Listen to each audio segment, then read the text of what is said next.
जितनी ज़्यादा आसानी आप कोर्ट को देंगे उतना ही फ़ायदा आपको केस में मिलेगा। तो आपका कोई भी फाइल उसके हेड पे आईडी कार्ड के नीचे हमेशा क्या होना चाहिए, आपका इंडेक्स होना चाहिए। वो इंडेक्स उसके साथ आपने क्या करना है, उस इंडेक्स के ऊपर आपने पेज नंबर और उसकी डेट जो एप्लीकेशन की वो मार्क करनी है। और फिर पेज नंबर के बाद आगे जब आपने उसके एनेक्सर्स या कोई भी चीज़ लगानी है तो हर यहाँ पे जो पेज नंबर के साथ आपने एनेक्सर मेंशन किया है, आपके एनेक्सर्स आपकी पिटीशन आपकी उस एप्लीकेशन में क्या होने चाहिए, वहाँ पे मेंशन होने चाहिए, वहाँ पर वो थंब लगे होने चाहिए, ताकि जहाँ पे कोर्ट जाना चाहे। ये अक्सर ये होता है कि जैसे आपको 10 बार सफ़े तब्दील करने पड़ते हैं और उसको आपकी दरख्वास्त नहीं मिलती। होना ये चाहिए कि आपका आर्ग्यू करने का जो बेहतरीन तरीका है वो क्या है कि आपकी फ़ाइल प्रॉपरली प्रिपेयर्ड, जिस तरह के हाई कोर्ट का ये पैटर्न है, और आप शुरू से यही चीज़ लेकर चलें कि आप वहाँ पे खड़े हो तो आप कहें जनाब आप मुलाहिज़ा करें कि पेज नंबर फ़लाँ के ऊपर ये मैंने फ़लाँ दरख्वास्त लगाई है, तो जज साहब आगे ऊपर क्या लगा हुआ, आपने उसका एनेक्सर लगाया हुआ, जज साहब फ़ौरन पेज नंबर फ़लाँ पे आ गए। वो उसको वज़ीर आज़म साहब की तरह ये नहीं करना पड़ा, वो फ़ौरन क्या हुए, वो फ़ौरन वहाँ पे चले गए और वहाँ पे जाकर उसने क्या की वो चीज़ देखी, फिर आप फर्दर उसको दोबारा बताया गया इधर आप पेज नंबर फ़लाँ। अब ये आपकी तैयारी शो कर रहा है। अक्सर लोग क्या करते हैं, आंखें ऐसी होती हैं, स्टैनो से उठाया लिफाफा जाके जमा करवा दिया, जज साहब कहते हैं हाँ जी की दरख्वास्त देती है, तो आपको ही नहीं पता तो दरख्वास्त की देती है। तो आधा घंटा लगाएं इस चीज़ को, पहले अपने हाथ से तैयार करें, वहाँ पर दें, एनेक्सर्स उसके ऊपर लगे हुए हों और एनेक्सर्स के साथ आप जज साहब को क्या करें, गाइड करें, ताकि उसको पता चले कि यार ये बंदा तैयार। जब आप तैयारी करके गए होते हैं तो ऑटोमेटिकली क्या होता है, ऑटोमेटिकली ये होता है कि जज साहब आपको उसके हवाले से कंसिडर कर रहे होते हैं, आपकी बात को सुन रहे होते हैं। और तैयारी क्या है, आपकी फ़ाइल अच्छी है, मेंटेन्ड है, एनेक्सर वाइज है, और आप ख़ुद भी उसके बारे में जानते हैं, तो ऑटोमेटिकली चीज़ बेहतर हो जाएगी। तो ये हमारा क्या है, एनेक्सर। अब इनको लगाना कैसे होता है, इनको लगाने के लिए हमेशा हेड के ऊपर आपका क्या लगेगा, हेड के ऊपर सबसे पहले आपकी लगेगी आईडी कार्ड की कॉपी। क्या लगेगा, आपका आईडी कार्ड की कॉपी। आईडी कार्ड डेफिनेटली आपने क्रॉस करना है। अगर आईडी कार्ड नहीं तो मैंने आपको बता दिया कि क्या होना चाहिए, बेफार्म भी नहीं है तो उसकी क्या होनी चाहिए, एटलीस्ट पिक्चर उसकी ज़रूर होनी चाहिए। उसके बाद क्या होना चाहिए, उसके बाद आपका लग जाएगा इंडेक्स, उसके नीचे क्या लग जाएगा, आपका इंडेक्स लग जाएगा। आपने इंडेक्स लगाना है, इंडेक्स के नीचे आपकी पिटीशन आ जाएगी और यहाँ पर नंबर लग जाएगा जो आपने इंडेक्स दिया है, इसको इंडेक्स के ऊपर नंबर लग जाएगा कि जनाब मैंने जो है सबसे पहले क्या किया है, पिटीशन एंड एफिडेविट। सबसे पहले क्या लगेगा, पिटीशन, क्योंकि affidavit is part of the petition. तो सबसे पहले क्या लगा, आईडी कार्ड, फिर आपका लगा इंडेक्स, उसके बाद आपकी क्या लग गई, पिटीशन सपोर्टेड विद एफिडेविट। फिर क्या हुआ फर्दर, ये आपका पिटीशन लगा। उसके बाद सेकंड पे आपकी पहली एप्लीकेशन, जो आपने एप्लीकेशन किसको दी थी, एसएचओ को। अगर सीसीपीओ को कॉपी की थी तो वो भी साथ लगा देनी, नहीं की तो फिर खाली का क्या होगा, एसएचओ। फिर उसके साथ क्या लगानी है, कंप्यूटराइज्ड स्लिप। जब भी एसएचओ की एप्लीकेशन लगानी है अलॉन्ग विद कंप्यूटराइज्ड स्लिप लगानी है। उसके बाद क्या लगेगा, जो आपने एसपी साहब को copy the along with diary number. अगर डायरी नंबर नहीं है तो आपका टीसीएस का, यहाँ पर आप देख रहे हो कि ये डायरी नंबर लगा हुआ है। अगर डायरी नंबर नहीं है तो फिर क्या होगा, फिर टीसीएस की स्लिप लगा देंगे साथ। उसके बाद क्या लगाएंगे, कॉपी ऑफ डॉक्यूमेंट। अगर कोई आप उसके अंदर मेडिकल लीगल रिपोर्ट लगाना चाहते हैं या उसके अलावा कोई तस्वीरें वगैरह लगाना चाहते हैं वकूआ की, या उसके अलावा कोई भी ऐसी चीज़ जो आपके वर्डिक्ट को सपोर्ट कर रही है।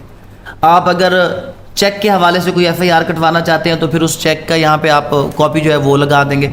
तो तमाम वो डॉक्यूमेंट्स जो आपके इस वर्जन को सपोर्ट करें कि जो आप फैक्ट्स बयान कर रहे हैं वो वाकई एक ऑफेंस कॉन्स्टिट्यूट करते हैं और एक ऐसा कॉग्निजेबल ऑफेंस कॉन्स्टिट्यूट करते हैं कि जिसके लिए कोर्ट को डायरेक्शन देनी चाहिए कि इसको आप लिखें, दर्ज करें, एफआईआर को लॉन्च करें और इन्वेस्टिगेट करें, ताकि फर्दर जो भी उसका कल्प्रेट है उसको क्या किया जाए, कन्विक्ट एक्विट जो भी ट्रायल है उसको कंक्लूड किया जा सके। तो आप यहाँ पे सारे के सारे वो डॉक्यूमेंट्स जो आपके साथ मौजूद हैं वो यहाँ पे आप एनेक्स कर देंगे। उसके बाद क्या चीज़ हो जाएगी, वकालतनामा। आप पहले दिन ही आपने क्या काम करना, लाइसेंस मिलने के बाद उस रात सोना कोई नहीं है और आपने अपना खूबसूरत किस्म का जो है ना वो साथ ही एक वकालतनामा, ये जो 2 रुपए के दावा दीवानी के वकालतनामे और फौजदारी के वकालतनामे वो अजीब से पेज पे लगा कर जाते हैं, वो मत लगाएं। अपना एक वकालतनामा ड्राफ्ट करें, उसको अच्छे से पेज के ऊपर प्रिंट करके रखें, या जो भी आपका सीनियर है डेफिनेटली। अगर आप, अच्छा छोटी चीज़ मैं आपको और बता दूँ, ये जो गिला शिकवा है ना, सीनियर नहीं सिखाता, मैं इसको नहीं मानता, मैं इसके ख़िलाफ़ हूँ। मैं ये कहता हूँ कि कुछ सीखने वाला आए थे सिखाइए। तो ऐसे ऐसे शहजादे ऐसे शहजादे आते हैं जो पहले दिन ही आके बैठते हैं और बस कहते हैं जी कि हमें इधर पहुंचा दो, अल्लाह के बंदों को। अब आप चैम्बर में गए हैं, आपने नोट किया कि आपके जो सीनियर हैं बहुत अच्छे लायर हैं और उनका वकालतनामा वही वाला चल रहा है, अठानी वाला।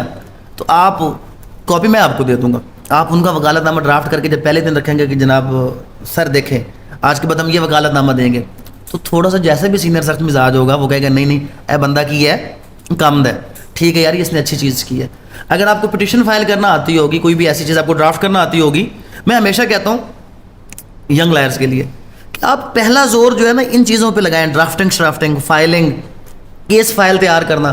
पहले दिन किसी ने आपसे आर्ग्यूमेंट नहीं कराना 302 के ऊपर। स्टार्ट कहाँ से लेना है आपने, ये फाइलिंग से लेना है। और मसला ये है, मैं हैरान होता हूँ, ये जी मुंशी का काम है, मुंशी करेगा। जब मुंशी करेगा तो फिर आप 10 साल लग जाएंगे आगे पहुँचते पहुँचते।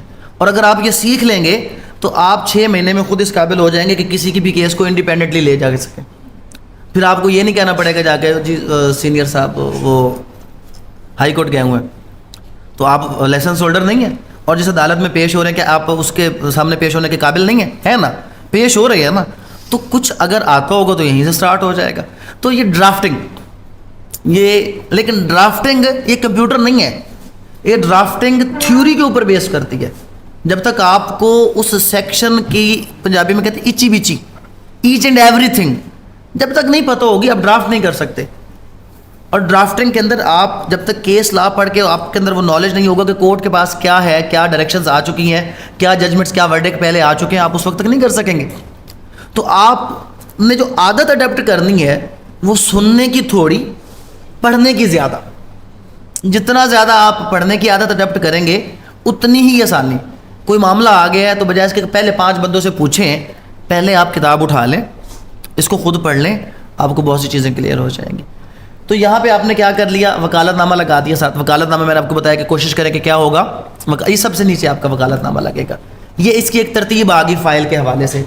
फाइल कवर आ गया, आईडी कार्ड उसकी कॉपी आ गई, उसके बाद इंडेक्स आ गया, पिटीशन। अब अगर सिविल की फाइल के साथ कंपेयर करें तो आसान है कि मुश्किल है?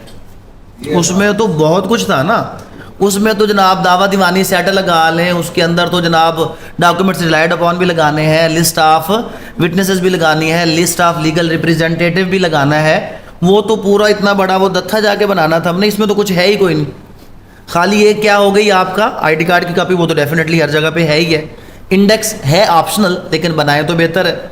और फिर पिटिशन की कॉपी अलॉन्ग विद एफिडेविट, 2 आपकी दरखास्तें और वो डॉक्यूमेंट्स वो या पिक्चर्स या कोई भी ऐसी चीज़ जिसके साथ आपका वो वर्जन सपोर्ट हो कि वाकई ऑफेंस मेड आउट होता है। और उसके बाद आपने क्या लगा दिया, आगे अपना वकालतनामा लगा दिया।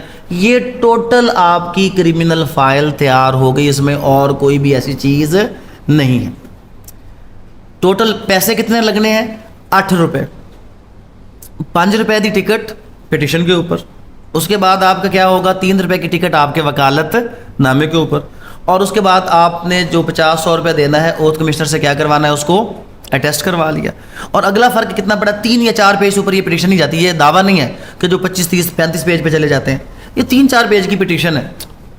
तो 2 रुपये वाले की बजाय 3 रुपये वाला पेज लगा लें, 10 रुपये की बजाय 20 रुपये वाली फ़ाइल लगा लें। आखिर में फ़र्क 100 रुपये का पड़ेगा, लेकिन जो चीज़ किसी के पास जाएगी उस पर फ़र्क ज़मीन आसमान का पड़ जाएगा। अब आगे चलते हैं जी। फ़ाइल आपकी तैयार हो गई। अब फाइल तैयार होने के बाद आपको कौन पढ़ाएगा, कौन सिखाएगा? ये है high court rules and orders volume 3। मैं सर आपकी साथ पब्लिसिटी भी कर रहा हूँ कि जो PLJ का पब्लिश्ड है वो वाला आपने लेना है। मैं भी कल पैसे 50 लेकर गया हूँ, मैंने अपने सारे बच्चों को वही रिकमेंड किया है क्योंकि वो कम्पैक्ट है और प्रिंटिंग अच्छी है उसकी। तो वो आप वहाँ पे अब आगे पता चलेगा कि फ़ाइल तैयार होने के बाद ये फ़ाइल कैसे होनी है, ये किसको जाकर देना है। तो आपने जो किसी से पूछना था जी मैं कितने जावा कितने ना जावा, मेमन जी कितने डावा, तो वो आपको high court rules and orders का वॉल्यूम 3 बता रहा है कि भाई आपने इसको ले जाकर देना है फाइलिंग ब्रांच के अंदर। और वहाँ पे अब वैसे उसमें अगर आप पढ़ेंगे तो उसमें अभी भी ये लिखा हुआ है कि कोर्ट ऑफ सेशन के विरांडा में एक अदद बॉक्स रखा जाएगा। वैसे सर इसको भी अमेंड करवा दें, अभी स्टिल वो चल रहा है कि एक बॉक्स रखा जाएगा और आपने वो पिटिशन जाके बॉक्स में डालनी है। और उस बॉक्स को क्या किया जाएगा, छुट्टी से पहले जज साहब खोलेंगे और फिर वो क्या करेंगे, कॉल करेंगे कि किस किस को बुलाना, किस किस को नहीं बुलाना। बट अब फाइलिंग ब्रांच बन चुकी है, आप जाकर फाइलिंग ब्रांच में देते हैं